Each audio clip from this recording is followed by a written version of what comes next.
ये नहीं कह रही कि हम आपके साथ नहीं है भारतीय सुरक्षा और क्षेत्रीय एकता के लिए। प्रश्न अब ये उठता है कि अगर वो भारतीय क्षेत्रों में नहीं आए तो वो वहाँ पे झगड़ा क्यों हुआ? क्या वो फिंगर 8 से फिंगर 4 से कुछ इलाके को क्रॉस करके हमारी टेरिटरीज में है तभी तो झगड़ा हुआ? कर्नल बाबू वहाँ पे रात को 7:30 बजे इसलिए भिड़े। दूसरी बात मैं यहाँ पे ये बता देना चाहता हूँ, सिविल इंजीनियरिंग में कोई ऐसी टेक्निक नहीं है जो एक रात में गलवान नदी का पानी रोक दिया जाए। गलवान नदी को आप जाके देख लीजिए टेरिटोरियली वो क्या हालत है उसकी, क्या उसका बहाव है, क्या उसका करंट है वाटर लेवल का, वो आप देख लेंगे। तो वो झूठ यहाँ पे मत बोलिए, बल्कि यहाँ पे जो भूतपूर्व सैनिक अधिकारी झूठ का पुलिंदा बीजेपी के बिहाफ पे बोलना चाहते हैं, और ब्रिगेडियर गुप्ता जो आप दिखा रही हैं ये तो बीजेपी से चुनाव लड़ चुके हैं जम्मू में। गौरव आर्या जी कविता पढ़ रहे हैं, परसों ये कोई और कविता पढ़ रहे थे, आज ये कोई और कविता पढ़ रहे हैं। ये रोज कविताओं के नैरेटिव बदलेंगे। हम ये कहते हैं कि भारत और चीन एक अच्छे नेबर के रूप में रहें, वही भारत सरकार का स्टैंड है। निभाया है चीन ने, नेबर का धर्म निभाया है चीन ने, पड़ोसी। बिल्कुल मेजर आर्य मैं आ रही हूँ, पर क्या पड़ोसी का धर्म निभाया चीन ने? पड़ोसी का धर्म। सर दिनेश जी आप बहुत वरिष्ठ हैं, लेकिन सर मुझे माफ कीजिएगा, ये मार्क्सवादी लाइन लेकर चलेंगे तो मैं मार्क्सवादी लाइन लेकर नहीं चल सकते। पड़ोसी का धर्म नहीं निभाया। मेजर आर्य जवाब देना चाहते क्योंकि आपने सीधे उन पर आरोप लगाया। एक सेकंड सीधे जिन पर आरोप लगाया वो जवाब देंगे। एक सेकंड मैं एक बात कहना चाहता हूं, वार्ष्णेय साहब को मैं रिक्वेस्ट करूंगा sir, just one minute sir, just 1 minute. चुप करेंगे ना सुचरिता के साथ आपको आवाज आ रही है? आदमी एक मिनट दिनेश जी, आवाज नहीं आ रही। मैं इनको चैलेंज करता हूं, ब्रिगेडियर गुप्ता एक मिनट। मैंने आपको मेरी आवाज आ रही है? मैंने कभी भी चुनाव नहीं लड़ा। आपको मेरी आवाज आ रही है? कभी भी चुनाव नहीं लड़ा है। नहीं एक मिनट ब्रिगेडियर गुप्ता, एक मिनट। I will give you a chance to reply sir, पर 1 मिनट रुक जाइए। मुझे लग रहा है दिनेश वार्ष्णेय जी तक हमारी आवाज नहीं आ रही। दिनेश वार्ष्णेय को पूरी आवाज आ रही है, उनका वॉल्यूम कम करिए। मैं एक चीज समझाता हूं उनको, ये बोलते रहेंगे रात के। सर जवाब दे रहे हैं वो जी। ब्रिगेडियर गुप्ता भी जवाब देंगे बाद में। मैं एक बात कहना चाहता हूं दिनेश वार्ष्णेय जी को। पहली बात तो ये है कि ब्रिगेडियर गुप्ता ने कभी चुनाव नहीं लड़ा, ना भाजपा से लड़ा ना किसी से लड़ा, ठीक है? अभी उन्होंने खुद बोला था, पहली चीज। दूसरी बात यह है कि एक बार कोई इंसान फौज छोड़ दे, वो अपना करियर कैसे परस्यू करना चाहता है उसकी मर्जी है।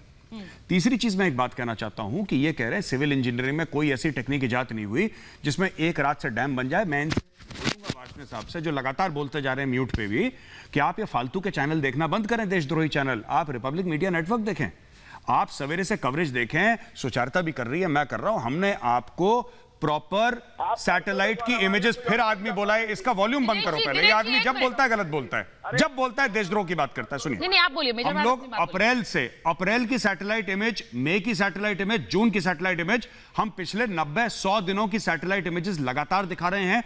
किस तरीके से धीरे धीरे चाइनीज आए, किस तरीके से उन्होंने गलवान नदी को बिल्कुल ड्राई कर दिया। तो ये कह रहे हैं जो एक दिन में हो गया, नहीं साहब एक दिन में नहीं हुआ। इसलिए मैं कह रहा हूं आप रिपब्लिक टीवी देखिए, आप गलत चैनल देखते हैं तो आपको गलत खबर पता लगती है, फिर आप गलत बहस करते हैं हमारे पास आके।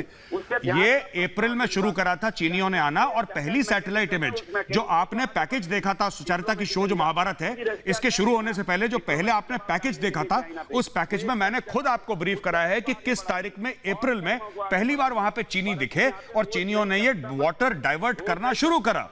तो ये वार्ष्णेय जी जो कह रहे हैं साहब आप 2-0 खा गए, ये तकरीबन 100 दिनों का खेल है, एक दिन का नहीं है।